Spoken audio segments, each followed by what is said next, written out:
drops a bomb on everyone. He tells police he's never kidnapped anyone. And not only that, he has the receipts to prove it. Listen to this story. Here's what really happened according to Boz. So Quinn and Reed's marriage had been on the rocks for a while. And one day, Quinn meets this mechanic, Boz, and they really hit it off. And soon they become friends, and then they start smashing.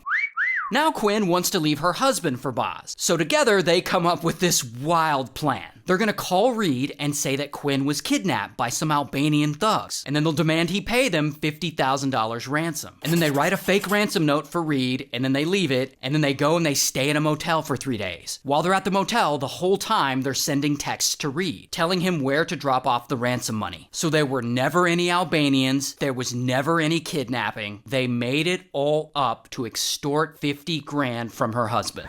Now at some point during their 3-day crazy scheme, Boz, he gets worried that if he and Quinn get caught, Quinn will turn on him and blame this whole crazy scheme on him. So Boz gets a recording device, and at the motel they stayed in, he secretly records her talking about this whole fake kidnapping plot. No, anyone in their wildest dreams would think that I could come with something like this. And surely enough, by the time their scheme is all over and Quinn is being questioned by police, she suddenly turns on Boz and starts blaming it all on him, saying, no, I'm innocent. He really did kidnap me. So then Boz busts out that recording of her discussing the plan and he gives it to police. So they ultimately arrest Quinn and Boz. Here's her mugshot and here's his mugshot. And they're both charged with extortion. She's sentenced to 7 months probation while he is sentenced to 6 months probation. They got off kind of light. But eventually Reed files for divorce. Good for him.